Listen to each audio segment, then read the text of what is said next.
Je suis aussi venue à la naturopathie parce que j'avais pas mal de carences et notamment pour ma pratique sportive qui est devenue, assez intensive au fil des années. Je me rendais bien compte qu'il y avait des trucs que je faisais pas correctement et qu'il fallait que je corrige tout ça et de par mon bagage scientifique, j'aime bien comprendre pour pouvoir mettre en œuvre. Donc je pense que c'est pour ça, entre autres, que je me suis formée. Et en fait, j'ai ressenti beaucoup de bénéfices dans ma pratique, et aussi dans mon confort au quotidien et c'est vraiment devenu une révélation au fur et à mesure de la formation. Donc mon parcours sportif pour, les personnes qui ne me connaissent pas, en fait, moi, je suis, une trailleuse, c'est-à-dire que j'ai toujours aimé, tout type de sport. Depuis que je suis, très jeune, j'ai pratiqué, vraiment des sports très variés. C'est allié de la danse au tir à l'arc, au patin à glace et puis, j'ai toujours pratiqué de la course à pied et puis petit à petit, en 2013, en fait, je me suis mise, au trail et petit à petit, j'ai augmenté les distances. Alors j'ai pas mis, toutes les années, hein, mais c'est simplement pour montrer la progressivité de mon parcours. Hem, Actuellement, je suis sur des distances entre 80 et 100 kilomètres en montagne à peu près, hein. Cette année, je devais faire, 2 courses, donc il y en a une qui je viens d'apprendre qu'elle est annulée, la première, la l'UT4M. Malheureusement, ça n'aura pas lieu cette année et puis j'espère pouvoir faire cette dernière course, l'échappée belle, qui aura lieu au mois d'août. Voilà, quelques petites illustrations, hein, pour ceux qui ne connaissent pas ce qu'est le trail, donc c'est de la course en montagne, donc il peut faire super beau comme il peut faire super moche. C'est des conditions qui peuvent être particulièrement compliquées, mais aussi très plaisantes et puis, le trail, surtout quand on allonge les distances, devient vraiment une aventure, de la découverte, du partage et de l'aventure intérieure. Donc j'ai créé, Choisir Naturopathie à l'issue de ma formation, qui est en fait, un conseil en naturopathie. Donc comme je vous disais, moi, c'est beaucoup la nutrition qui me parle, mais aussi les plantes. Donc c'est pour ça que je vais aussi vous parler plantes. Hem, Ma spécialité, de par ma pratique et ma formation forcément, c'est, l'accompagnement des sportifs, mais aussi le bien-être au travail puisque je viens du monde de l'entreprise. Et puis donc tout ce qui est perte de poids également. Et bien entendu, hein, d'autres pathologies, peuvent être, traitées par, le biais de la naturopathie. Voilà, donc j'entreprends bien sûr des formations continues, donc toujours dans la nutrition notamment. Là, je suis dans un DU de micronutrition actuellement. Voilà, pour compléter, c'est normal, hein, il faut faire de la formation continue. Alors, l'approche naturopathique, moi je trouve qu'elle est très intéressante dans l'approche, de la pratique sportive. Pourquoi? Alors donc la naturopathie, en fait, elle se base sur, différents piliers que je vais vous détailler ici. D'abord, on prend en compte l'individu dans sa globalité, donc c'est ça qui est vraiment intéressant. On ne regarde pas uniquement un symptôme. Typiquement, quand on a une blessure, il ne faut pas regarder juste la blessure, mais il faut vraiment regarder l'hygiène de vie, globalement. Donc ça, c'est déjà un premier point qui est très intéressant. Ensuite, on travaille beaucoup avec la notion de terrain, c'est-à-dire d'éventuelles prédispositions, hein. On a chacun d'entre nous des prédispositions, à développer certains problèmes, certaines pathologies. Donc on a déjà en fait ces grandes orientations et ensuite, bien sûr, on va personnaliser puisque chaque cas est unique. Le troisième point qui est vraiment très intéressant, qui vraiment il faut garder à l'esprit quand on veut durer dans sa pratique sportive, c'est la visée préventive. C'est-à-dire qu'on dit qu'un naturopathe, c'est un peu un éducateur de santé. On va vraiment donner des conseils pour prévenir, et vraiment pouvoir pratiquer son sport dans la durée.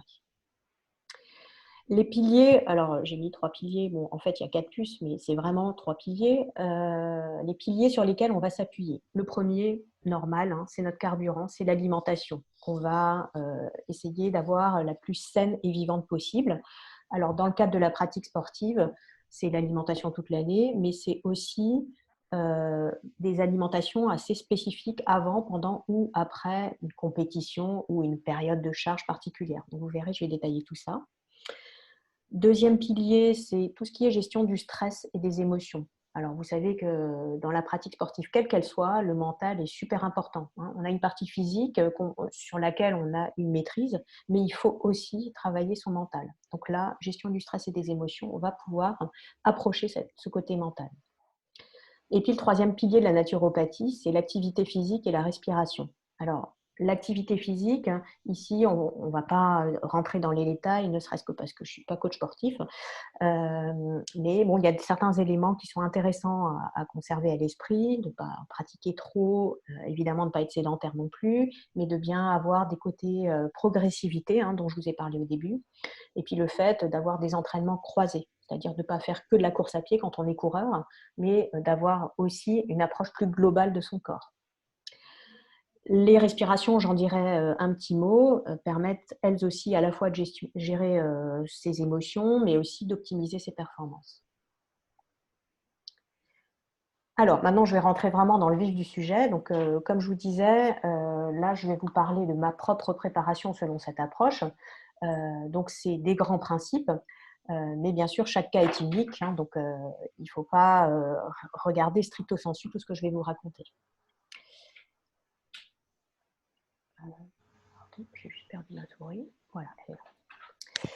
Donc, on va se baser sur les piliers de la naturopathie que je viens de vous présenter, à savoir l'alimentation, en quoi ça consiste pendant toute l'année, mais aussi en période de compétition.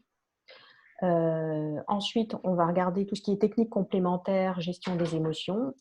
Et puis après, je vous dirai un petit mot sur la complémentation. Moi, je pense que c'est une partie qui est importante dans la vie du sportif, avec un soutien du corps par les plantes et par la micronutrition. Tout un programme. Tout ceci en moins d'1 heure. Voilà, donc la complémentarité de tous ces piliers, hein, c'est ce que je vous disais par rapport à la naturopathie, ça va vous permettre de pratiquer sur le long terme et puis de limiter au maximum les blessures et d'avoir un bien-être.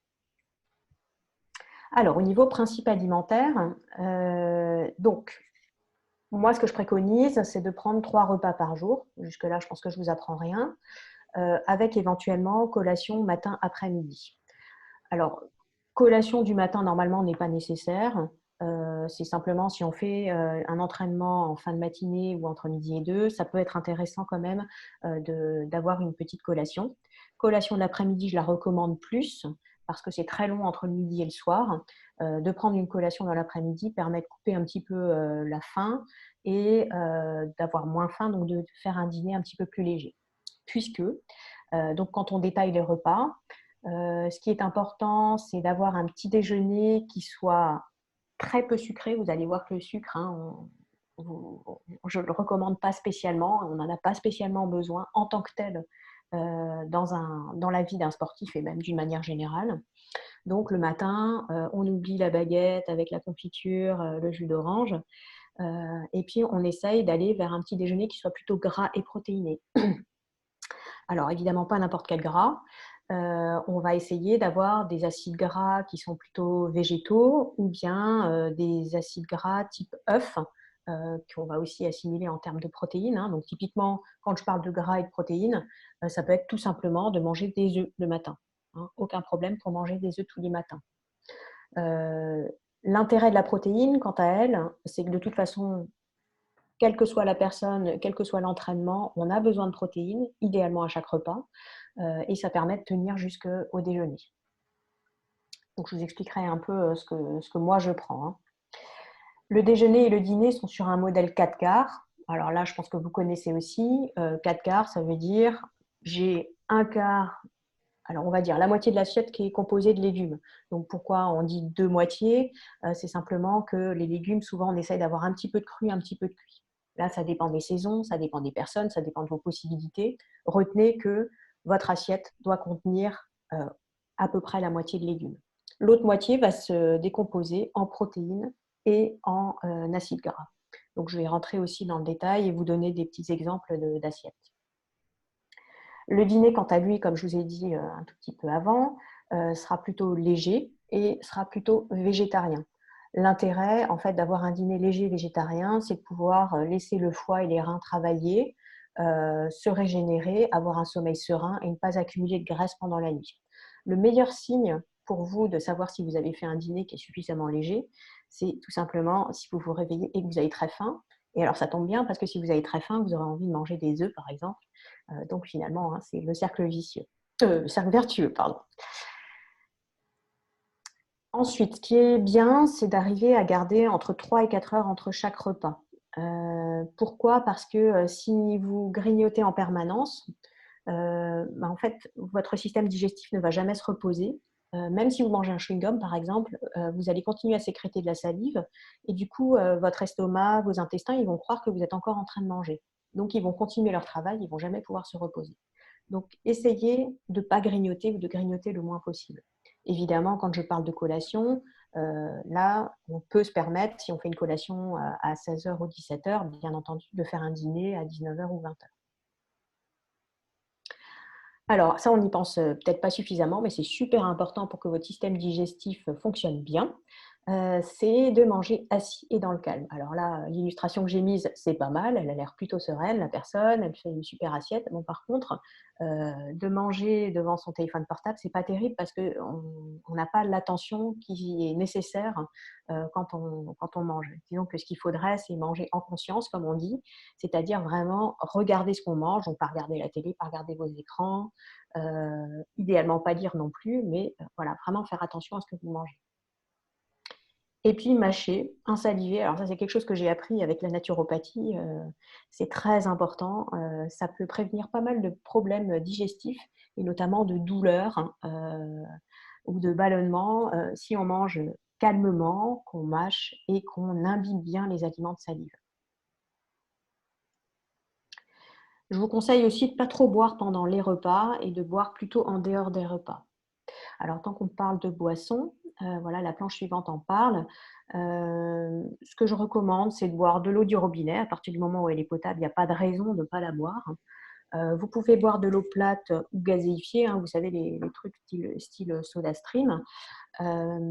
Par contre, je vous recommande de ne pas boire que de l'eau gazéifiée parce que ça peut générer des troubles digestifs.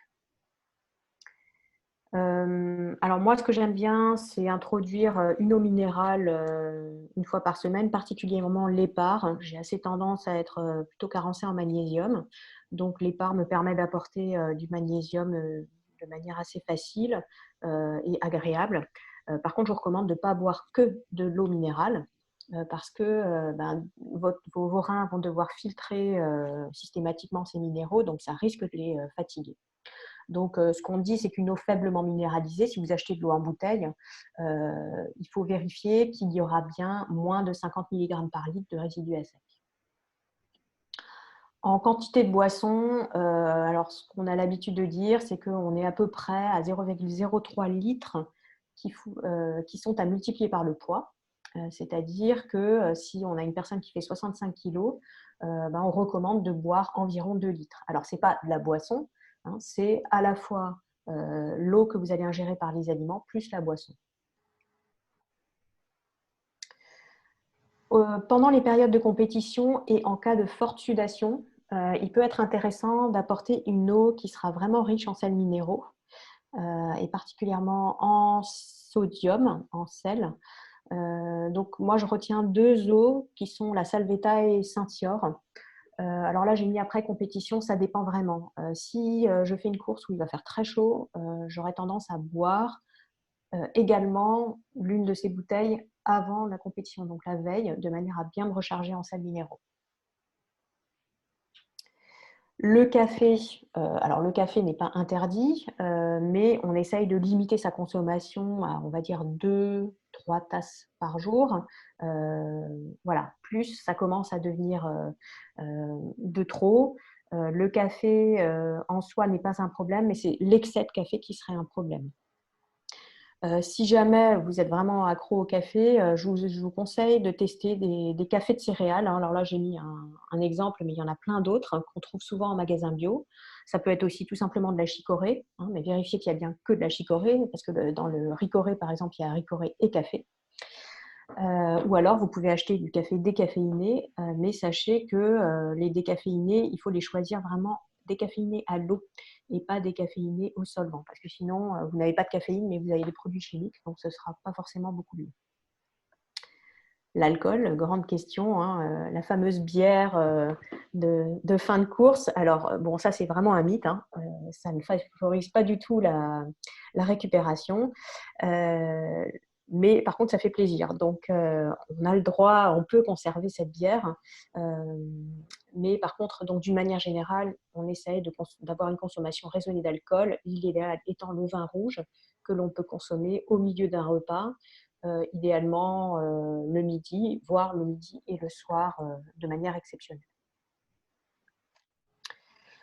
Donc, en termes de principes alimentaires, l'idée, c'est d'avoir une bonne hygiène au quotidien, mais bien sûr de garder des plaisirs, des écarts, hein. Il ne s'agit pas d'être complètement, comme on dit, orthorexique, hein.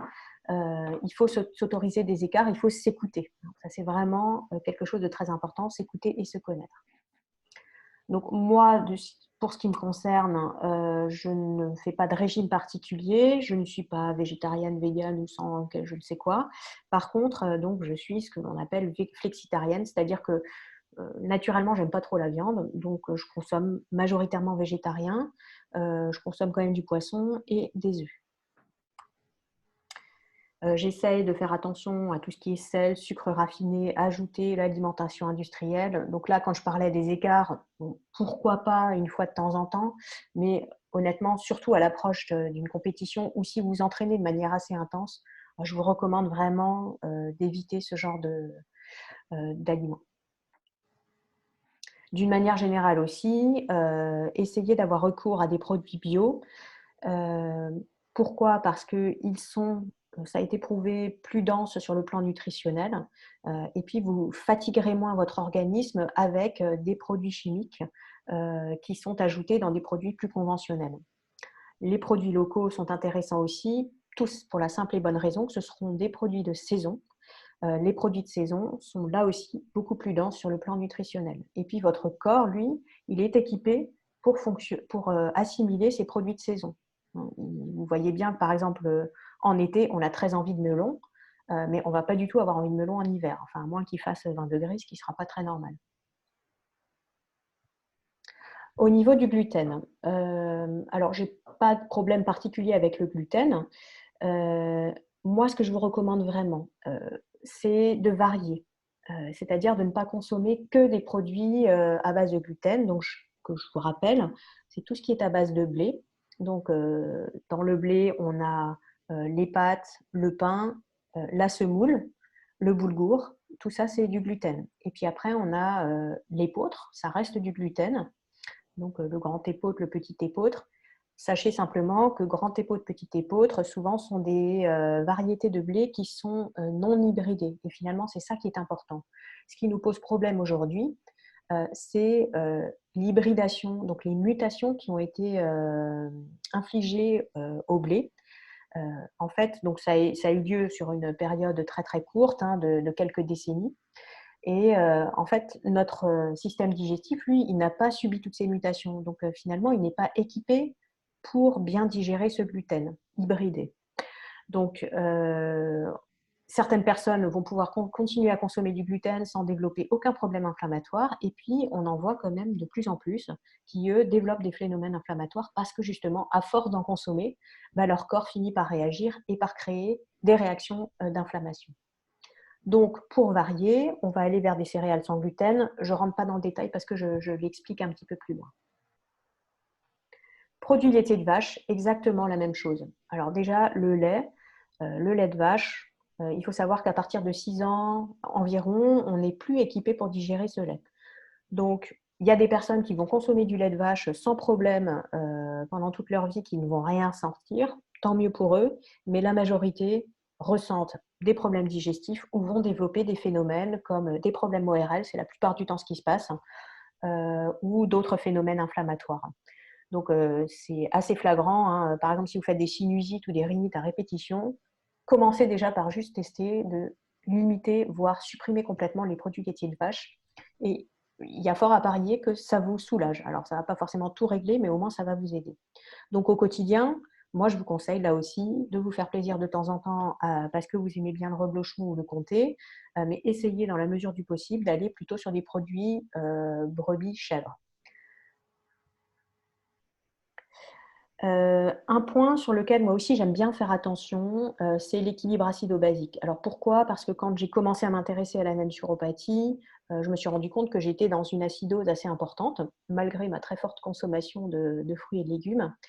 Alors sans rentrer dans le détail, parce que là aussi ça mériterait vraiment, une grande, une conférence à elle seule. L'équilibre acido-basique, en fait, c'est un équilibre qu'il y a dans le corps. Toute la journée, on s'acidifie. Ce sont des phénomènes qui sont tout à fait naturels, à la fois par son alimentation, mais aussi par le stress, par les activités intellectuelles, par l'activité physique. On va s'acidifier. Et puis la nuit, comme notre corps est bien fait, l'équilibre va se rétablir. Si on a un apport trop important d'acide dans la journée, ou si notre système d'équilibrage ne fonctionne plus très bien, on va finir par s'acidifier. Et là, donc, ça peut développer pas mal de choses, souvent des phénomènes au niveau des tissus, donc des os, des tendons, de la peau, des cheveux, des dents. Et donc, il est important vraiment d'aller sur, d'être bien vigilant par rapport à cet équilibre acido-basique. Alors, en gros, pour être vraiment très rapide sur le sujet, vous voyez la photo que j'ai mise. Tout ce qui est acidifiant au niveau de votre alimentation, ce sont les produits sucrés, les produits salés, la viande rouge, les fromages, particulièrement les fromages secs, et c'est tout, c'est déjà pas mal. Ce qui est particulièrement alcalinisant, donc il va vous aider à tamponner tout ça, ce sont les fruits et les légumes, les herbes, les épices. Donc voilà pourquoi il faut avoir systématiquement, enfin, entre autres, il faut avoir systématiquement des légumes à chaque repas ou des fruits. Alors moi j'aime bien aussi apporter naturellement des antioxydants dans mon alimentation. Pour ça, un petit conseil très simple, ayez un maximum de variété de fruits et légumes avec un maximum de couleurs. Plus vous avez de variété, et puis plus vous apporterez une variété en termes d'antioxydants. Enfin, ça c'est aussi un point sur lequel je fais pas mal attention, c'est l'index glycémique. Alors, je ne vais pas détailler parce que je vais en parler un tout petit peu plus loin, mais dans la mesure du possible, donc j'essaye d'avoir vraiment une alimentation à index glycémique bas à modéré. Alors maintenant, je rentre un peu dans le détail de ce qu'on appelle les macronutriments, c'est-à-dire les protéines, les lipides et les glucides. Alors, les protéines sont importantes à chaque repas, à savoir que dans une journée, on va essayer d'inclure des protéines animales pour moitié et des protéines végétales pour moitié, en essayant de privilégier, comme je vous disais, le dîner végétarien. Donc en gros, ça veut dire plutôt le midi, protéines animales, et plutôt le soir, protéines végétales. Alors, moi, voilà quelques exemples de ce que je peux consommer. Donc, ça peut être, par exemple, des noix et des amandes le matin, ou bien des œufs, pourquoi pas. Le midi, ça peut être des poissons gras comme des sardines, pardon, ou des œufs. Et puis le soir, on va aller sur des protéines plutôt végétales. Donc, par exemple, alors là, je vous ai mis une illustration qui montre la teneur en protéines pour 100 grammes de produits. Donc, vous voyez que par exemple, le soja, donc là, on n'est pas sur du tofu, on est bien sur des graines de soja. C'est vraiment l'aliment végétal qui est le plus riche en protéines. Alors, il y a un autre qui est très riche, c'est la spiruline, mais bon, il faut déjà y aller pour consommer 100 grammes de spiruline pour avoir nos 57 grammes de protéines. Voilà, mais c'est surtout pour vous montrer qu'il y a une très grande variété de protéines végétales et qu'on trouve vraiment de quoi remplacer les protéines animales. En collation, ce qui peut être intéressant, en protéines toujours, c'est de consommer par exemple des fruits à coque. Vous allez voir que je reviens souvent avec les fruits à coque parce que je trouve que c'est vraiment des aliments très intéressants. Mais ça peut être, pourquoi pas, si vous aimez les produits laitiers, un yaourt, soit végétal, soit brebis ou chèvre, qui vont aussi vous apporter des protéines intéressantes. En termes de glucides, alors moi j'ai la chance de ne pas avoir un palais sucré, donc ça je crois que c'est quand même une chance. Donc du coup, ça me permet de ne pas avoir à être complètement frustrée. Et puis finalement, de toute façon, je me rends compte aussi par les personnes que j'accompagne que finalement ce palais sucré, on arrive à le diminuer petit à petit en diminuant tout simplement sa consommation de sucre. Et c'est d'ailleurs valable aussi pour le sel, puisque j'étais très salée et j'ai beaucoup diminué ma consommation de sel. Alors, l'index glycémique, donc je vous avais promis d'en parler. Donc là, je vous ai mis une courbe qui explique cet index glycémique. Alors, regardez la courbe orange. L'index glycémique, finalement, c'est la capacité d'un aliment à augmenter le taux de sucre dans votre sang après ingestion. Donc, vous voyez ici que celui qui fait référence, c'est le glucose. Donc, c'est celui qui a l'index glycémique de référence de sang. Le glucose, par exemple le sucre blanc, quand on le consomme, on va avoir un pic de glycémie, donc une augmentation de taux de sucre dans le sang, très rapidement après l'ingestion. Si on regarde à contrario les lentilles ou les carottes crues, donc la courbe verte, cette fois-ci, on va avoir une augmentation assez modérée et d'ailleurs assez plate dans le temps. Alors pourquoi c'est important? Parce que quand on consomme des aliments à index glycémique plutôt élevé, on va avoir ce que l'on appelle des hypoglycémies réactionnelles assez rapides. Alors, qu'est-ce que ça veut dire? En gros, quand le taux de sucre augmente trop vite dans le sang, notre pancréas sécrète de l'insuline et cette insuline permet de faire rentrer le sucre en excès dans les cellules. Problème, plus le taux monte, plus on sécrète de l'insuline, plus on va rentrer du sucre dans les cellules et plus vite va redescendre notre glycémie. Résultat, en fait, on tombe en hypoglycémie. Si on est en hypoglycémie, on a de nouveau besoin de manger du sucre et hop, on fait des courbes comme ça qui n'en finissent plus, qui fatiguent notre pancréas et accessoirement, on stocke du sucre sous forme de triglycérides, donc de cellules graisseuses. Donc vraiment, on n'a aucun intérêt à faire ça pour notre corps, qu'on soit sportif ou pas d'ailleurs. Pour aller vers des aliments qui sont à index glycémique modéré, il faut retenir 3 choses. Ce qui augmente votre index glycémique, c'est le manque de fibres. Donc, par exemple, du riz blanc, par exemple, comparé à du riz complet. C'est la cuisson. Si, par exemple, vous prenez une purée de pommes de terre, non, ce n'est pas un bon exemple, une purée de carottes contre des carottes crues. Et le troisième facteur, c'est la transformation. Donc là, je vais donner l'exemple de l'orange. Si vous consommez l'orange fruit ou si vous consommez l'orange sous forme de jus, ce ne sera pas du tout la même chose. Alors là, et en plus, quand c'est un jus d'orange industriel, évidemment, c'est encore pire, il n'y a plus du tout de fibres, donc ça fait monter l'index glycémique en flèche. Voilà, donc retenez bien ces choses-là. En gros, mangez des choses plutôt semi-complètes ou complètes, pas trop cuites, voire crues, et pensez à avoir toujours des fibres. Donc, ce qui est important, c'est bien sûr de ne pas arrêter du jour au lendemain de continuer à manger de manger du sucre. Donc, on peut continuer à se faire plaisir, mais il faut arriver à bien contrebalancer les choses. Donc, typiquement, quand vous êtes sur du chocolat, essayez de monter à, alors peut-être pas 95%, mais voilà, au moins 70%. Plus vous avez de cacao et forcément moins vous avez de sucre. Alors évidemment, je passe assez vite parce que j'ai pas mal de choses à voir, mais j'essaye de vous donner quand même les grands principes. Les lipides, alors là aussi les grands principes. On essaye de les consommer plutôt crus. Alors il ne s'agit pas de manger du steak tartare, mais de consommer des bons acides gras plutôt végétaux et crus.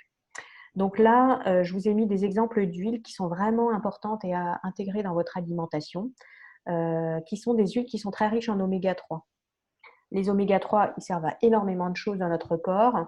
Pour le sportif, retenez qu'ils sont surtout anti-inflammatoires. Voilà. Ils vont surtout aider à limiter l'inflammation. Donc les huiles intéressantes, l'huile de colza, surtout parce qu'elle est très bon marché et quand même bien équilibrée. On a l'huile de lin, l'huile de noix et aussi l'huile de cameline, qui est assez peu connue, mais qui est très très bien équilibrée en oméga 3. Alors on essaye de consommer peu d'acides gras saturés, c'est-à-dire principalement des acides gras qui sont d'origine animale, principalement, parce qu'ils sont plutôt pro-inflammatoires et qu'ils sont plutôt précurseurs de maladies cardiovasculaires. Donc là, bah voilà, j'ai mis un exemple de beurre, hein. Il ne s'agit pas de vampiriser le beurre. On peut consommer du beurre, par exemple du beurre cru, c'est très intéressant pour conserver les vitamines qui sont présentes dans le beurre. Donc les oméga 3, je vous en ai déjà parlé. J'insiste beaucoup, notamment dans mes consultations, de bien avoir des oméga 3 systématiquement, alors à chaque repas si on peut, mais en tout cas systématiquement chaque jour. Les oméga 3, ils sont présents dans ces produits, hein, donc les huiles dont je vous ai parlé, les poissons gras, les fruits à coque, les graines. Alors, je ne rentre pas dans le détail, certains sont plus riches en oméga 3, comme par exemple la noix, que j'ai mis en photo ici. Il faut savoir que notre alimentation, d'une manière générale, est pas assez riche en oméga 3. Et donc, c'est pour ça que c'est vraiment important d'avoir cette conscience de les augmenter dans son alimentation. Alors, quelques petits exemples d'assiettes 4 quarts. Donc, vous vous souvenez, la moitié de légumes, une protéine et un féculent. Donc là, c'est une personne que j'ai accompagnée qui s'est amusée à prendre en photo quelques assiettes et je trouve que ces assiettes sont plutôt sympas. Donc, je vous en montre quelques-unes, hein, vous voyez. Donc là, on varie quand même un petit peu à la fois les accompagnements, mais aussi les protéines et les légumes. Donc là, c'est des falafels. Donc, on est sur des protéines végétales. Voilà, c'est la saison des asperges, donc on se fait plaisir avec les asperges. Là, on est sur de la protéine. Alors là, c'est une autre assiette. On est sur des protéines végétales, c'est du sétan. Hein, donc, ce sont des protéines de blé qui sont sous forme de sétan. Les œufs, très intéressants, à condition de conserver des œufs avec le jaune plutôt liquide. C'est-à-dire éviter les œufs durs qui, là, seront plutôt acidifiants et pour lesquels vous ne bénéficierez pas du profil vraiment complet en acides aminés. Alors maintenant, quelques exemples de super aliments. Alors, il y en a plein, on entend parler de plein de choses sur le marché. Mon conseil, c'est quand même d'être vigilant par rapport à tout ce qu'on peut lire sur Internet notamment. Renseignez-vous auprès de quelqu'un qui est formé, auprès de votre médecin, auprès d'un naturopathe, mais enfin, voilà, faites attention à ce que vous consommez, ce sera vrai aussi pour les compléments alimentaires. Alors, les graines germées, moi, je trouve que c'est très intéressant parce que ça permet très facilement à la maison d'avoir plein de micronutriments. Je vous donne juste un petit exemple. La germination, elle permettrait d'augmenter de 600% la vitamine C. Hein, juste cet exemple-là. Donc, bon, c'est vrai que ça peut avoir vraiment un intérêt. Il y a des choses très faciles comme la lentille ou le soja vert qui sont très faciles à faire germer. Donc, il ne faut vraiment pas s'en priver. Le pollen, je trouve que c'est aussi un aliment qui est intéressant parce qu'il contient tous les nutriments que vous voyez listés ici. Suivant l'arbre sur lequel ça aura été butiné, ce ne sera pas tout à fait les mêmes nutriments. Sachez que par exemple, le pollen de cyste est très riche en probiotiques, en ferments lactiques. La levure de bière vivante, alors elle, moi j'aime bien l'incorporer, notamment pour les personnes qui sont végétariennes ou qui ne consomment pas suffisamment de protéines, parce qu'elle est assez riche en protéines. Elle contient aussi de nombreuses vitamines B qui sont importantes pour tout ce qui est métabolisme énergétique. Des graines, alors là c'est aussi très facile de les intégrer dans son alimentation, hein, vous voyez, graines de chia, graines de chanvre, lin, sésame, pavot. Elles ont toutes des propriétés différentes. C'est des choses qui sont vraiment très simples à intégrer dans son alimentation. Quelque chose qui est peut-être un petit peu moins connu, le sérum Quinton. Donc ça, c'est en fait ni plus ni moins que de l'eau de mer, mais qui a été recueilli dans des conditions particulières et avec des propriétés particulières. Ça peut être intéressant quand on est plutôt déminéralisé, fatigué, de faire des petites cures. Moi, je m'en sers également en boisson pendant les courses, notamment quand il fait très chaud, pour garder un bon niveau en sels minéraux. Donc, finalement, ça va être une synthèse de ce que j'ai dit juste avant. Mon alimentation, j'essaie de la voir. C'est une alimentation qui est plutôt préventive. Donc, AI veut dire anti-inflammatoire. J'ai une certaine tendance à faire des inflammations. Donc, je sais qu'il faut que je fasse attention. Donc, je vais vraiment aller sur cette alimentation anti-inflammatoire qui va être de limiter les acides gras saturés dont on a parlé. De limiter tout ce qui est acide gras trans. Donc là, ce sont des matières grasses qui ont été transformées, la plupart du temps des matières grasses végétales. Dès que vous voyez sur un produit matière grasse végétale hydrogénée, ce n'est pas bon signe. Ce sont ce qu'on appelle des acides gras trans, qui sont finalement pas naturels pour le corps. Le corps va avoir du mal à les gérer. Hein. Donc c'est présent dans tout ce qui est produits industriels, les pâtes ou les pâtes feuilletées, etc., industrielles, les pâtes à tartiner, les biscuits apéro, la margarine. Moi, je ne recommande pas spécialement la margarine, je préfère 10 000 fois le beurre, sauf bien sûr quand on est vegan et qu'on ne consomme pas de produits animaux. Voilà, donc soyez vigilants à ça. L'index glycémique, je vous en ai parlé. Plus on a une alimentation avec un index glycémique élevé, et puis plus on va avoir tendance à favoriser l'inflammation. Le sel, j'en ai déjà parlé aussi, notamment du fait qu'il va favoriser une acidose métabolique, donc qui peut là aussi favoriser des inflammations. Et puis les produits laitiers, je vous en ai parlé, hein, donc essayez de limiter tout ce qui est produits laitiers de vache, produits à base de gluten. Hein, donc là, j'ai récapitulé les céréales qui contiennent du gluten, donc tout ce qui est à base de blé, avec l'épeautre, le kamut qui est une variété de blé, le seigle, l'orge. Alors le triticale, c'est pas très connu, c'est pas très commercialisé chez nous. L'avoine. Alors l'avoine peut des fois être tolérée chez les personnes qui sont intolérantes au gluten, donc à tester, hein, parce que c'est simplement un gluten qui a été moins muté. Donc à contrario, qu'est-ce qu'on va faire? On va favoriser tout ce qui va pouvoir vous aider à prévenir l'inflammation. Donc par exemple des épices. C'est vrai que dès que je peux, je mets des épices partout. On va favoriser des fruits, des légumes. On va favoriser tout ce qui est bulbes, donc les oignons, les ails, les échalotes, mais aussi les herbes. Et puis, donc j'en ai parlé, j'en reparle, les oméga 3, vraiment, il faut vraiment en avoir tous les jours dans son alimentation. Alors, donc tout ce qui est céréales sans gluten, hein, vous voyez des exemples là qui s'affichent sur votre écran. Il y a quand même du choix.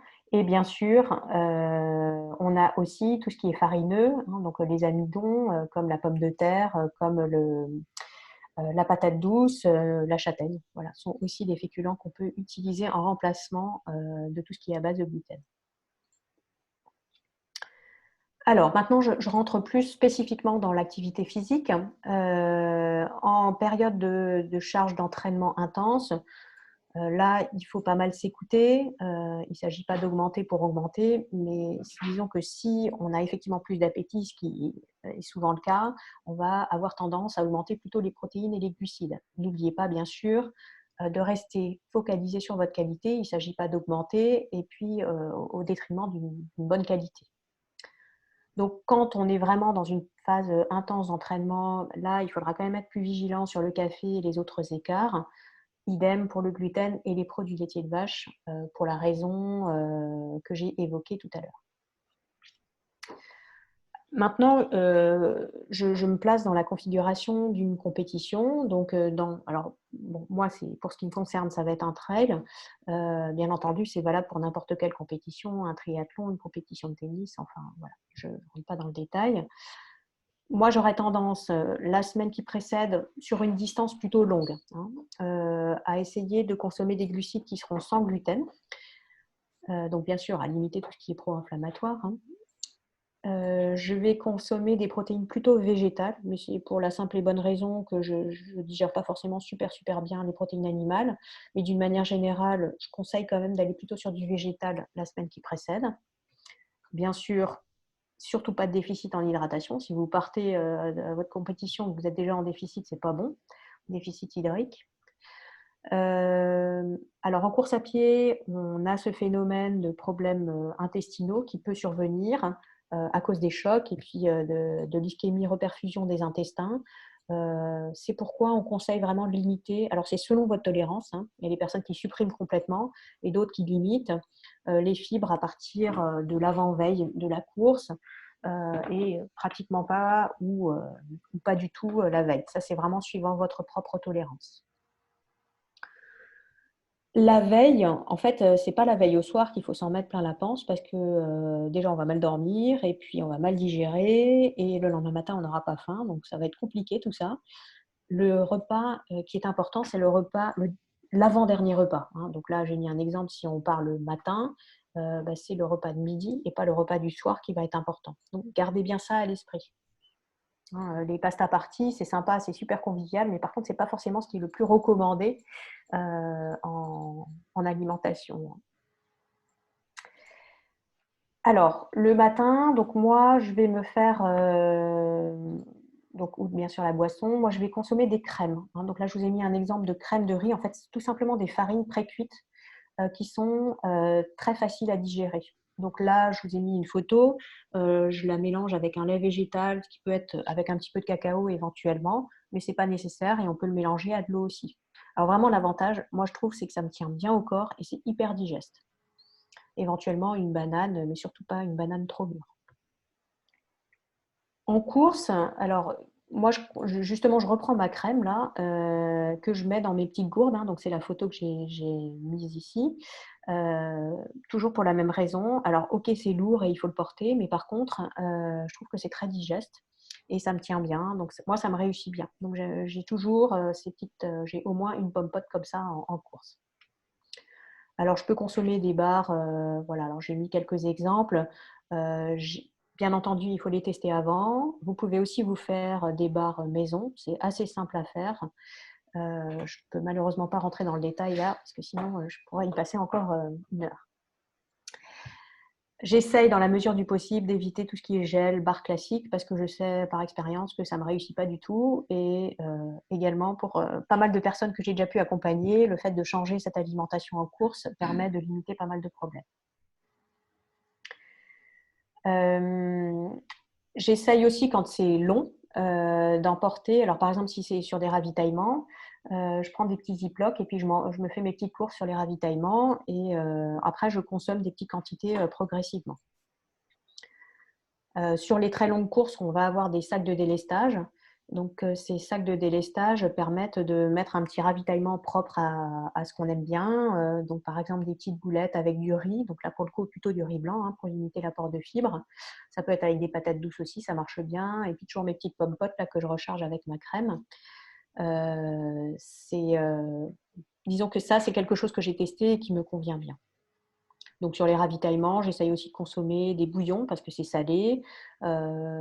Souvent, il y a du riz qui est mis à disposition, mais pas toujours. Donc si on peut, c'est intéressant de pouvoir aller sur ça. En termes de boissons, donc là, c'est la même marque que j'ai présentée tout à l'heure avec les bars qui s'appelle Enduractive. C'est quelque chose que je trouve qui me réussit plutôt bien. Et effectivement, c'est des boissons qui sont à un index glycémique plutôt bas à modéré. Comme je vous disais aussi, je mets parfois du sérum Quinton dans mes boissons. Pourquoi pas un peu de jus de fruits coupé à l'eau parce que des fois, il faut quand même se recharger au ravitaillement. Par contre, donc j'évite vraiment, dans la mesure du possible, du coca, des jus de fruits et des boissons de l'effort classique. Là, bon, il y a des moments où, quand on n'est vraiment pas bien et qu'il faut vraiment recharger très rapidement en sucre, pourquoi pas boire un verre de coca. Mais dans la mesure du possible, aller plutôt sur du jus de fruits et essayer d'éviter de ne pas être bien. Alors, j'en ai fini sur l'alimentation. Je m'excuse, je vais assez vite parce que je vois que l'heure tourne et j'ai encore pas mal de choses à vous raconter. Alors, simplement en 2 mots sur l'activité physique. Donc, je ne vais pas rentrer dans le détail comme je vous disais, mais simplement vous dire une chose par rapport à votre pratique sportive. Donc, vous vous souvenez, je parlais d'entraînement croisé en introduction. Donc, je trouve qu'il y a 2 pratiques qui sont très intéressantes, notamment pour le coureur, qui sont le yoga et le pilate. Parce qu'ils permettent d'apporter de la souplesse, ils permettent de travailler sur la respiration, d'avoir une bonne concentration, travailler sur l'équilibre et la force. Donc, c'est vraiment des pratiques qui sont complémentaires. Alors, je ne suis pas kinée là non plus, mais disons que mon expérience montre que des étirements qui sont pratiqués à froid plutôt sont plutôt bénéfiques et permettent de mieux récupérer. J'essaye au maximum de préconiser des activités en extérieur. Alors là, ce n'est pas la bonne période pour vous en parler, mais dès qu'on pourra ressortir gambader, c'est sûr que c'est mieux de pratiquer du sport en extérieur, tout simplement pour pouvoir drainer l'un des organes d'élimination de notre corps, qui sont les poumons. Alors, un petit exemple juste de respiration ventrale. de respiration, pardon. Donc, c'est de bien faire la différence entre la respiration thoracique et la respiration ventrale. Respiration thoracique, vous mettez les mains sur les côtes, vous gonflez les côtes. Voilà, c'est ça la respiration thoracique. Donc, votre ventre ne bouge pas. La respiration ventrale, elle, elle permet, en fait, elle va être plutôt pacifiante, elle va permettre une certaine détente. C'est quelque chose que vous pouvez même pratiquer pendant votre sport. Alors, ça dépend lequel, bien sûr, hein, mais typiquement, si vous êtes simplement en train de marcher, n'hésitez pas à pratiquer une respiration consciente au niveau ventral. Au niveau de la gestion des émotions, donc le sommeil, donc, alors ça c'est mon exemple à moi, hein, moi je suis plutôt une couche tôt et une lève tôt, j'essaie de pratiquer des micro-siestes dès que possible.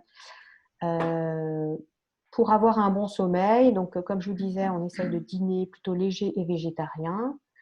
Alors le chocolat, qu'est-ce qu'il vient faire là? Il aide à sécréter, à sécréter différents composants, différents nutriments, enfin non pas des nutriments, mais des composants du corps qui, in fine, vont vous aider à sécréter de la mélatonine.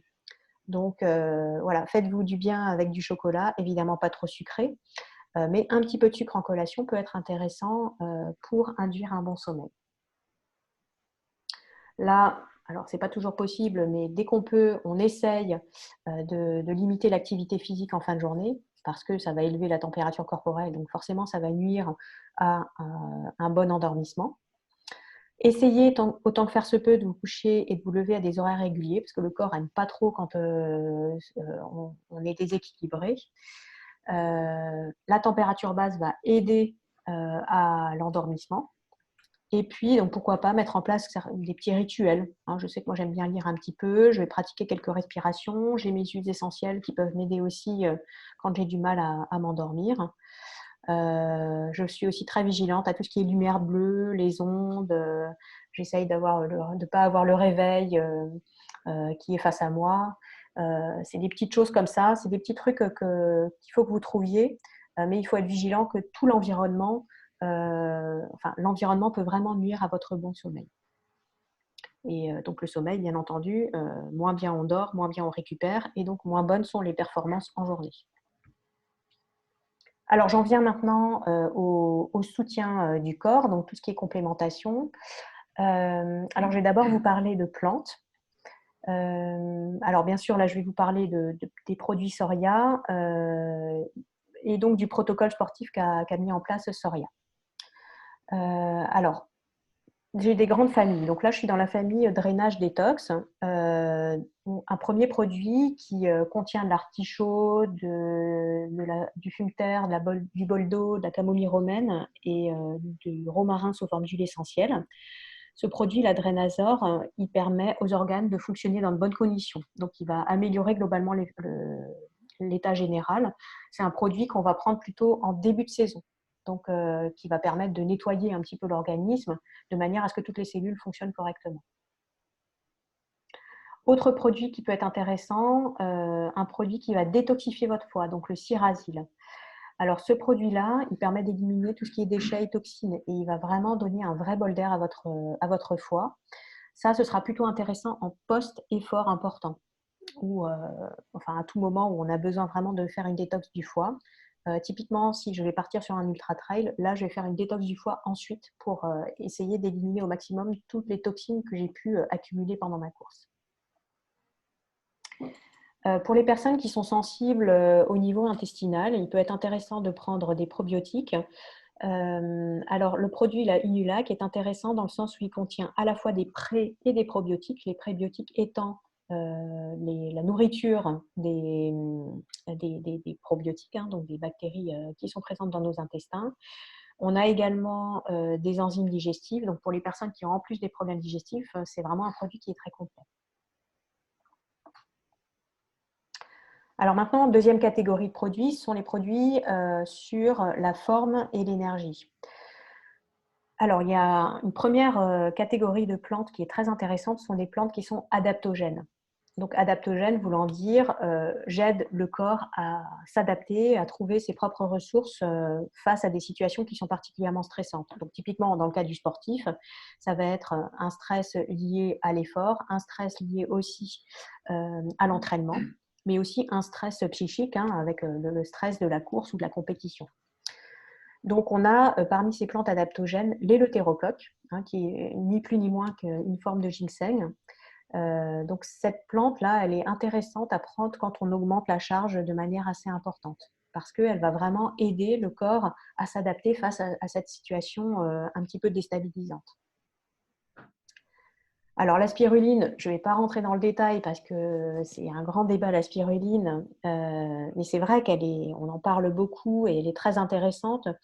Moi, j'ai envie de dire, le premier point pour lequel elle est intéressante, c'est sa richesse en nutriments. C'est un aliment qui est vraiment très complet, qui contient à la fois tous les acides aminés essentiels, donc en matière de protéines, qui contient énormément d'oligo-éléments, qui contient des oméga-3, qui contient des minéraux comme le fer notamment, et qui contient tout un panel de vitamines. Donc forcément, quand on est un peu dénutri, quand on tire un petit peu trop sur la corde, de faire une cure de spiruline, la plupart du temps, ça va nous aider à remonter. Donc typiquement, quand on pratique une activité sportive de manière assez intensive, ça peut être intéressant de faire de temps en temps des cures de spiruline.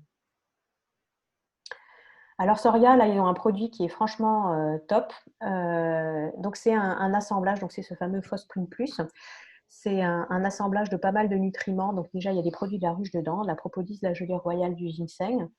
Il y a tout un panel de micronutriments comme du potassium, du calcium, du chrome, du phosphore, du magnésium, des vitamines, notamment vitamine C, des vitamines B qui sont importantes pour l'énergie, mais aussi des acides aminés.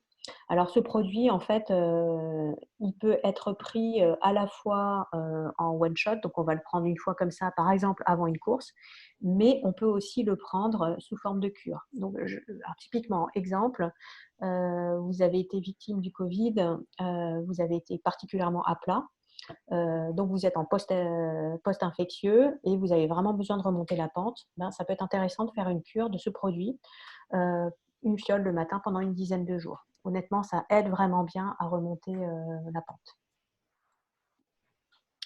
Dans la catégorie forme et énergie, on a aussi un produit qui contient de la betterave. Alors, ça ne s'invente pas. Bon, je sais qu'il y a des sportifs qui consomment de la betterave de manière assez concentrée, sous forme de jus, sous forme de légumes et même donc, voilà, sous forme de compléments alimentaires.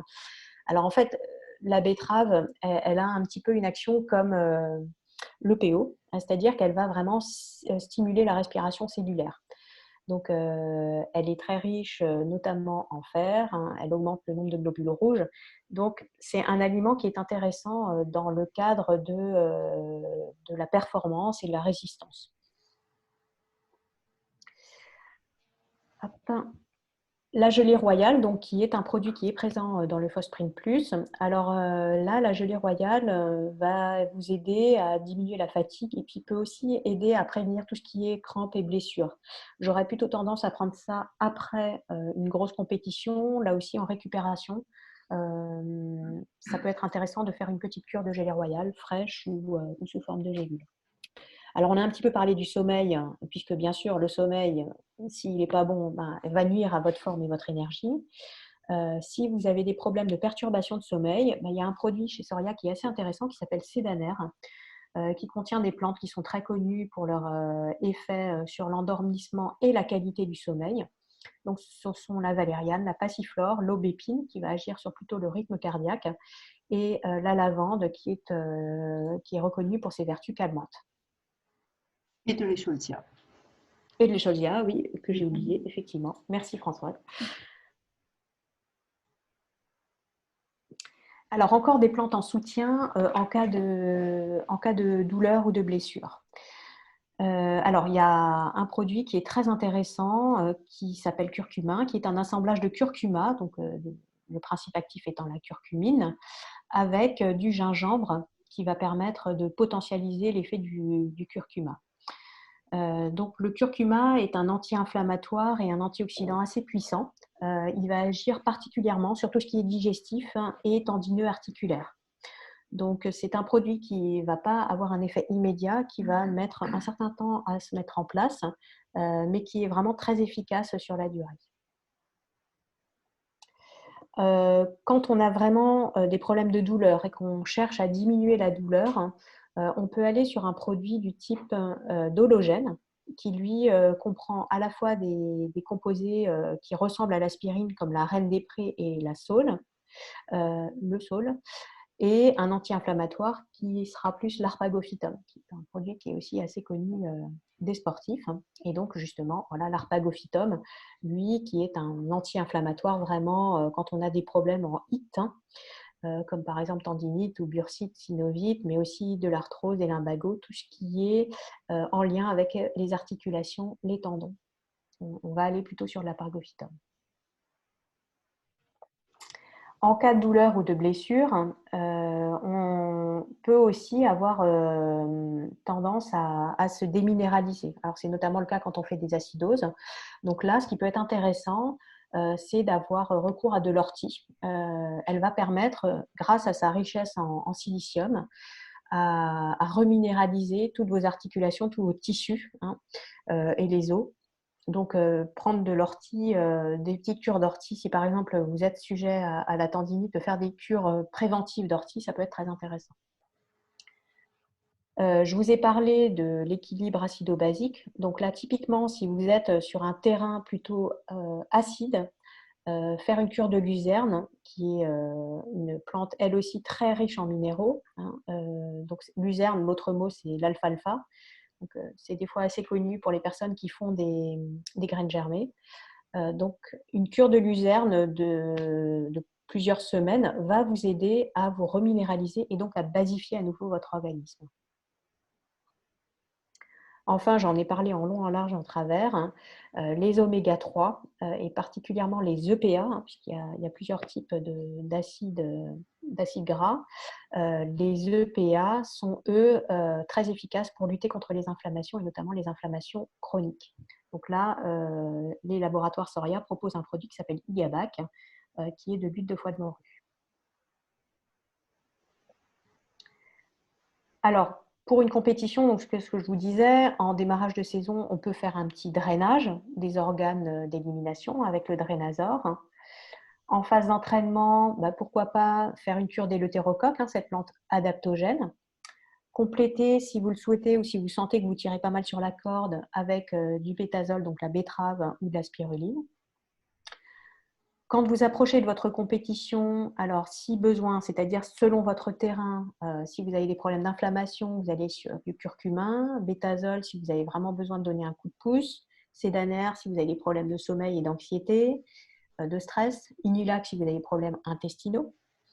Le Phosprint qui va vous aider à bien booster votre organisme avant la compétition. Le jour même, donc moi c'est ce que je pratique, hein, systématiquement, je prends une fiole le matin avant de partir ou dans le sas de départ, et si la course est longue, je vais prendre une fiole à mi-course aussi. En cas de problème, si on a peur d'avoir des problèmes intestinaux, pourquoi pas aller sur de l'inulac, donc le complexe pré-probiotique et enzymes digestives.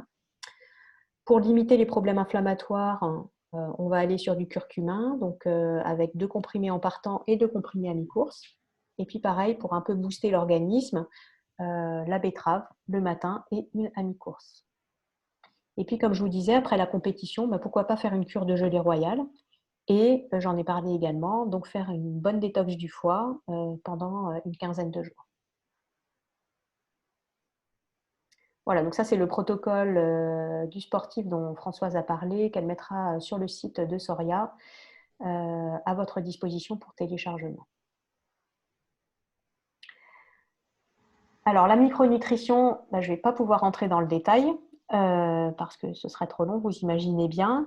Il faut simplement savoir que les micronutriments, on est très souvent carencé finalement. Quand on fait du sport de manière intensive, on peut avoir des besoins accrus, on va avoir du mal à apporter par l'alimentation. Donc, du coup, on peut avoir des déficits d'apport. Et puis, si notre système intestinal ne fonctionne pas bien, on peut aussi avoir tout simplement des défauts d'assimilation. Donc, c'est toutes ces raisons qui font qu'il faut être très vigilant à la micronutrition.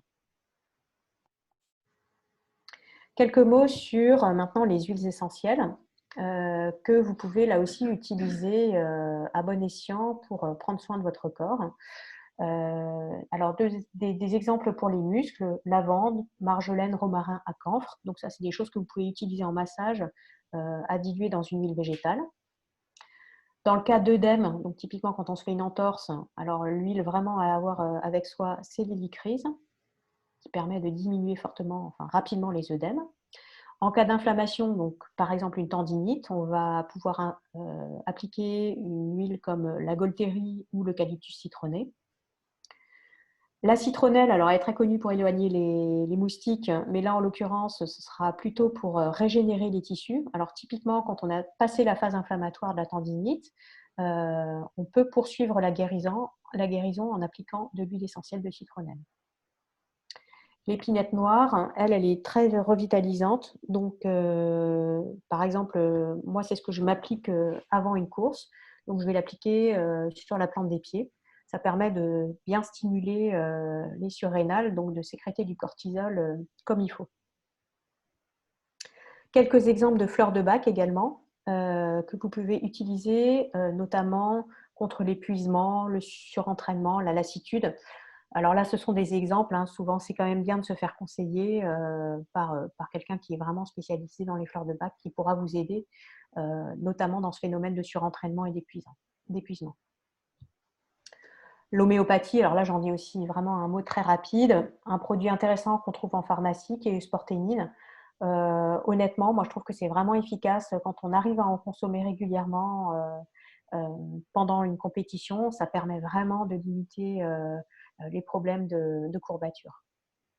Donc, si vous n'avez pas Sporténine, vous pouvez aussi vous rabattre sur tout simplement des gélules d'arnica à prendre alors, de manière moyennement diluée après la course si vous sentez que vous allez avoir des problèmes musculaires assez importants. Alors, il me reste encore deux pages. Donc, comme je vous disais, hein, la gestion des blessures, je ne peux pas tout traiter. Donc, j'ai choisi de traiter les tendinites. Bien entendu, là, c'est un exemple, c'est-à-dire que c'est un protocole qui ne sera pas forcément adapté à votre situation, mais qui peut vous donner quand même des pistes. Première piste, donc la boisson. Ça peut tout simplement être causé par une boisson qui n'est pas en quantité suffisante. Deuxième piste, c'est l'équilibre acido-basique. Comme je vous indiquais, plus on a tendance à l'acidose et plus on va développer des problèmes en HIIT. Troisième piste, qui n'a rien à voir avec tout ce que je vous ai dit avant, c'est la santé dentaire. Des fois, on peut avoir des problèmes dentaires, tout simplement, ça peut influer sur l'inflammation des tendons. Alors, on conseille de prise en charge, donc j'en ai parlé tout à l'heure. On a le curcuma et l'arpagophytum qui sont deux actifs qui vont vraiment bien se compléter pour une action anti-inflammatoire sur la durée. L'ortie va permettre de reminéraliser, donc d'apporter des minéraux à vos tendons de manière à bien les reconstruire. Et donc, si on est en cas d'acidose, une cure de luzerne peut vraiment être intéressante pour bien asseoir le terrain et limiter la survenue à nouveau de votre acidose. Également, donc, procéder à des glaçages tant qu'on est en phase inflammatoire et pourquoi pas des cataplasmes d'argile verte qui souvent ont leur petit effet à partir du moment où on est bien régulier. C'est-à-dire qu'il ne faut pas faire juste un cataplasme, mais il va falloir le faire idéalement plusieurs fois par jour et pendant plusieurs jours, voire plusieurs semaines. Mais c'est quand même assez efficace pour se débarrasser notamment d'une tendinite récalcitrante. Donc les huiles essentielles, là je vous en ai déjà parlé, plutôt anti-inflammatoire, Golterie, eucalyptus citronné, et qui va régénérer le tendon, la citronnelle. Deuxième pathologie que je vois assez fréquemment, les problèmes gastriques. Donc c'est quand même assez fréquent chez le sportif et notamment chez le coureur. Alors là, en fait, là où il faut vraiment faire attention, c'est les sucres rapides. Donc, on va vraiment aller sur une alimentation qui sera un index glycémique bas à modéré, que ce soit au quotidien et bien entendu pendant la phase de compétition. Donc, il faut être très vigilant à boire suffisamment, mais en petite quantité. C'est-à-dire qu'il ne s'agit pas de vous envoyer 500 millilitres à un ravitaillement parce que vous n'avez pas pensé à boire régulièrement. Ensuite, pareil pour l'alimentation. Il faut s'alimenter régulièrement, des petites quantités, parce qu'il faut bien avoir conscience que pendant qu'on est dans une course, par exemple, le sang, il est plutôt dans les muscles que dans vos intestins. Donc, si vous envoyez des grosses quantités de boissons, des grosses quantités d'aliments, vos intestins, c'est clair, votre estomac, ils ne vont pas être d'accord. Donc, il faut vraiment les ménager, ces organes, y aller petit à petit. En prévention, on peut essayer d'aller sur des cures de jus de légumes. Et notamment, alors, pour tout ce qui est acidité, on va aller sur du jus de pomme de terre, par exemple, ça marche assez bien. Mais aussi jus de betterave, jus de choucroute, ça marche plutôt bien. Les graines germées, naturellement, elles contiennent des enzymes digestives et des probiotiques. Donc, pourquoi pas vraiment avoir une alimentation riche en graines germées au quotidien. Et puis, avoir des oméga-3 qui seront anti-inflammatoires et qui permettront de reconstituer les entérocytes, qui sont les cellules de vos intestins, qui permettront de ménager cet effet inflammatoire et donc de limiter cet effet d'ischémie-reperfusion qui aura lieu quoi qu'il arrive. Voilà, je suis désolée, je suis allée assez vite, mais il y avait pas mal de choses à raconter. Alors, simplement en conclusion avant les questions, donc vous avez bien vu, ce sont des grandes lignes de conseils qui sont à adapter au cas par cas, à chaque personne. Donc, il ne s'agit pas de tout prendre au pied de la lettre et de tout mettre en place en même temps, mais de prendre des petits conseils à droite à gauche qui vous ont semblé intéressants. Ce qui est important, c'est vraiment d'avoir une bonne hygiène au quotidien. Ça vous permet de rester en forme. Vous n'avez pas besoin de faire de régime ou de mettre en place des choses particulières, sauf si bien sûr vous avez des pathologies évidemment. Et il faut vraiment garder à l'esprit que la souplesse, les écarts sont aussi importants pour ce deuxième pilier de la naturopathie qui est la gestion des émotions et du stress. Il faut garder du plaisir là aussi pour être en bonne forme. Et puis, donc, vous avez vu que si on a des blessures ou des faiblesses, il existe des solutions naturelles et qu'il faut simplement aider votre corps à trouver ses ressources pour guérir. Votre corps, il est bien fait, il a ses ressources, mais il faut simplement arriver à bien s'écouter et trouver les bonnes ressources qui vont l'aider à sortir de sa blessure ou de sa période de fatigue. Donc, mon conseil, c'est vraiment de chercher la cause de la cause, donc pas uniquement la cause, mais vraiment la cause de la cause, au risque de déplacer le problème si vous ne vous attaquez que à votre symptôme. Donc, vraiment essayer de bien comprendre ce qui vous est arrivé pour éviter que ça ne revienne ou que le problème arrive ailleurs. Voilà, j'en ai terminé. Je vous remercie pour votre attention. Alors, François, est-ce que tu veux reprendre la main par rapport aux questions? Alors, je vois qu'il y a eu beaucoup d'échanges et des questions et merci à ceux qui ont répondu en partie aux questions. Ça a fait avancer les choses. Je vais reprendre quelques questions. Alors, attends, je vais reprendre dans l'ordre. Il y a eu une question sur les effets néfastes du café. Donc, Daniel nous avait répondu effectivement que néfaste parce que irritation gastrique, hypertension artérielle, palpitation cardiaque, arythmie, dépendance à la caféine. Je rajouterais que pour les sportifs, il y a les troubles au niveau de l'équilibre acido-basique. Absolument. Qui peuvent être dommageables. Il y a eu une autre question sur, je suis montée trop vite, sur la celtique. Sur l'eau, sur la celtique. Est-ce qu'on a de bons effets sur l'équilibre acido-basique et comment connaître les aliments qui sont inflammatoires dans notre organisme?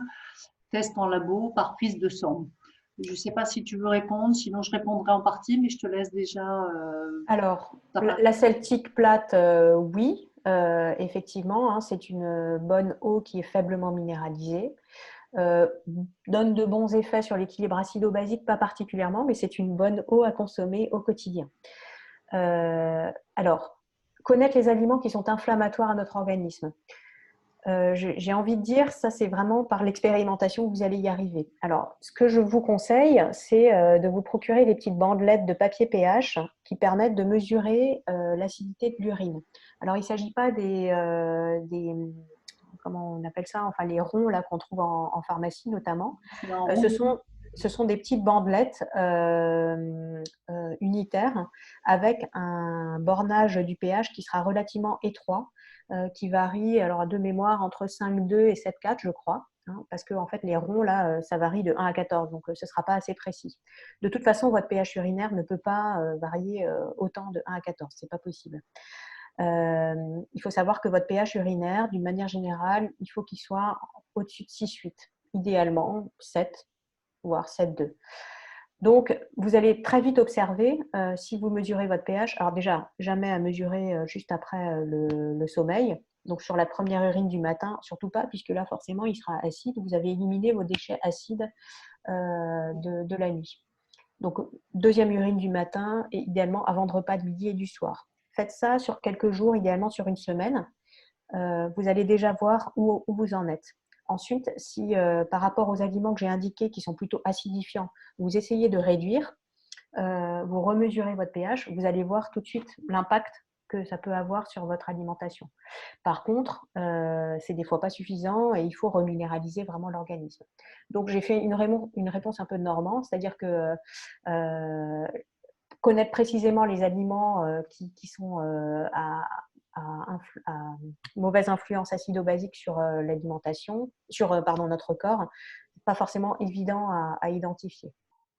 D'une manière générale, en tout cas, les légumes, les fruits auront un bon impact pour limiter justement l'inflammation puisqu'ils sont Tout à fait. Ouais. Je vais reprendre très vite dans les questions. Oui, Daniel nous répondait qu'il est important de varier les eaux, effectivement. Et je confirme ce que tu disais, Anne-Lise, c'est-à-dire c'est de limiter les eaux qui sont trop minéralisées. Et pour vérifier qu'une eau est très minéralisée, il faut vérifier, il y a toujours la mention du résidu sec. Et donc, il faut vraiment que le résidu sec soit le plus bas possible puisque consommer des eaux très minérales fatigue l'organisme aussi. Et voilà, ce n'est pas nécessaire de consommer tout au long de l'année ces eaux minérales. Une question sur l'huile de coco, peut-elle remplacer le beurre? Alors, si c'est pour cuire, elle doit remplacer le beurre. Hein. On va vraiment éviter de cuire au beurre. L'huile de coco, elle est intéressante parce qu'elle a un point de fusion qui est très élevé. Donc, j'aurais tendance à recommander plutôt de l'huile de coco ou de l'huile d'olive.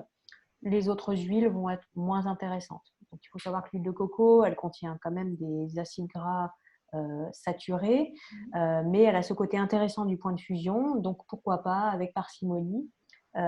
Si c'est accru, ça va être assez particulier. Je préfère dans ce cas-là qu'on consomme du beurre. Le beurre a des côtés aussi très intéressants en termes de vitamines.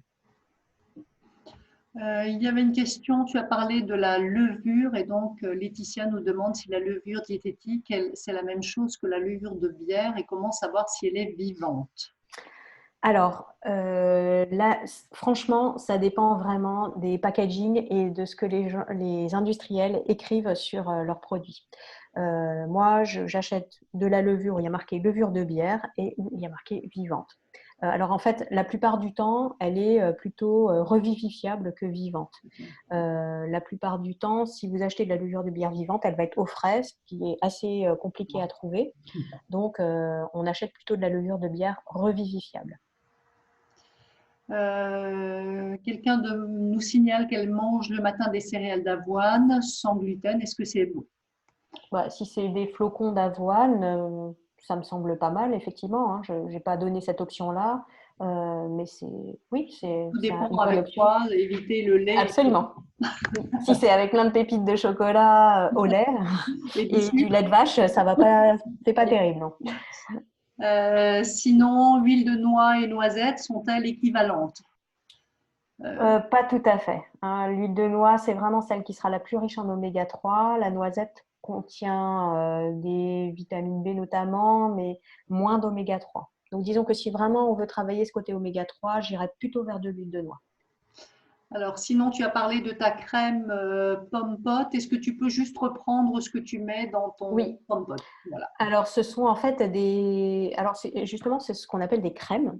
Donc, ce sont des farines précuites. Donc, on va trouver ça, je suppose, en magasin bio, mais pas que. Enfin, en tout cas, moi, je les trouve en magasin bio. Donc, par exemple, de la crème de riz, de la crème d'avoine, de la crème de millet, de la crème de sarrasin. Donc, ces farines précuites, elles ont l'avantage d'être tout simplement très facilement mélangeables. C'est-à-dire que dedans, moi, je vais mettre soit de l'eau, soit un lait végétal aromatisé ou non. Donc là, ce que je vous avais montré, c'était avec du cacao, donc un lait végétal aromatisé au chocolat. Mais on pourrait très bien se dire, je mets de l'eau et je mets juste du cacao à 100% dedans. Donc ça, c'est à tester. Voilà. Et après, à mettre simplement dans la pomme pote. Ok. Il y a une question de Charlotte sur qu'est-ce que tu consommes, combien, quelle quantité pour le quinton quand tu l'utilises pendant la compétition? Ouais. Alors, ben, en fait, c'est très simple. Je mets une ampoule, sauf s'il fait très chaud, auquel cas je vais en mettre deux, dans une gourde. Hein. Vous savez qu'en trail, on a des petites gourdes comme ça, donc c'est bien, ça permet de varier les boissons. Et donc, je vais en mettre deux dans une gourde. Donc, je sais que c'est cette gourde-là qui sera très salée. Je vais alterner avec les autres. Après, mes ampoules, je ne peux pas les trimballer avec moi, hein. C'est un peu compliqué. Donc, du coup, je prends que ces deux ampoules-là, mais honnêtement, c'est déjà quand même largement suffisant à partir du moment où, et je vois la remarque suivante de Jonathan qui dit pensez à manger aussi salé sur des épreuves longues. Oui, effectivement, pour plein de raisons, mais notamment aussi pour la recharge minérale. C'est pour ça aussi que je vous parlais du bouillon. Le bouillon est intéressant parce qu'il est très riche en sels minéraux. Donc, ça dépend vraiment de la longueur et de la chaleur. J'aurais tendance à dire 1 à 2 ampoules quinton par épreuve. Alors sinon, quelqu'un te confirme que la respiration ventrale soulage effectivement dans les moments difficiles. Quelqu'un aborde la boisson isotonique. Est-ce que c'est intéressant? Ou alors des jus de fruits? Voilà. Qu'est-ce que tu conseilles par rapport à ces boissons isotoniques? Mhm. Alors, oui, c'est intéressant aussi.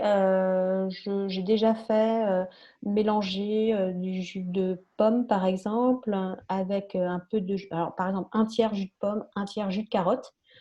Alors, jus de carotte, intéressant parce que c'est quand même plus salé que le jus de pomme. Et puis, un tiers eau.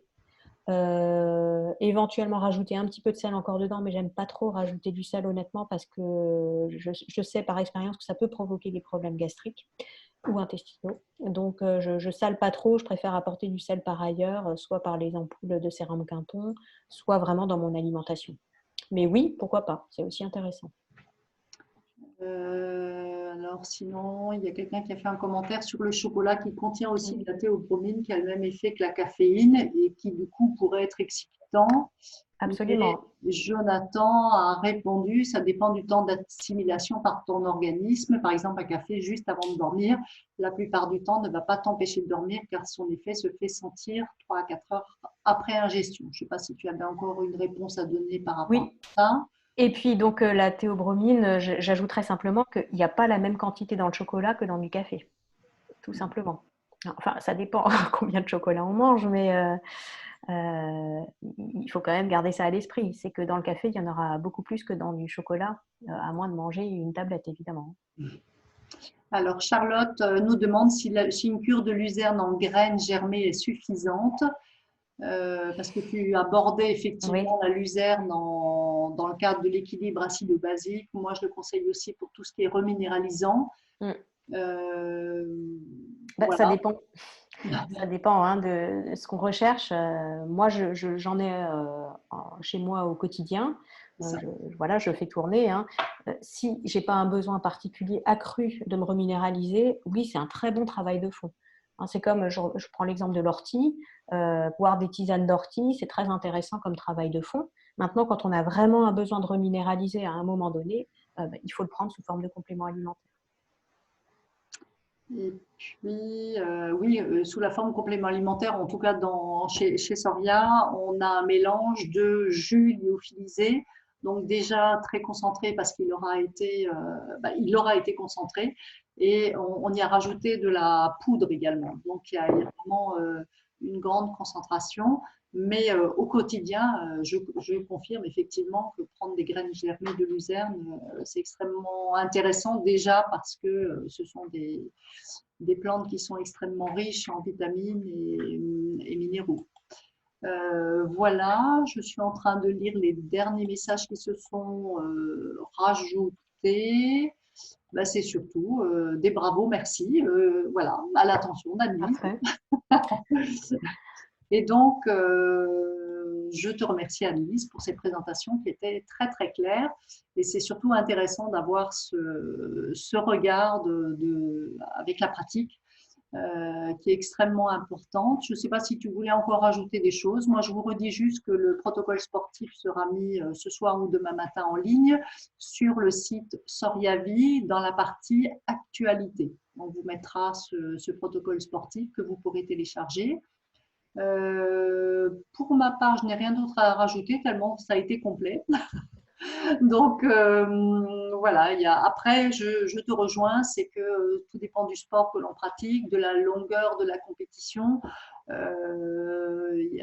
et de chaque sensibilité de chaque personne. Mais il y a une règle, c'est effectivement de travailler son équilibre acido-basique, de limiter les aliments inflammatoires. Ça évite de devoir traiter ensuite un certain nombre. Ça peut éviter. Oui, ça peut. Ça marche pas à tous les coups aussi. Non. Mais c'est des bons trucs pour limiter quand même. Voilà. Très bien. Ben, merci Françoise et merci à tous pour votre attention. Et puis, ben, je vous souhaite une très bonne fin de journée. Je vous souhaite aussi à vous une très bonne journée et j'espère que la fin du confinement vous permettra à tous de reprendre une activité sportive plus importante, plus intense. On en a tous besoin. Absolument. Voilà. Bonne soirée à vous. Merci. Merci.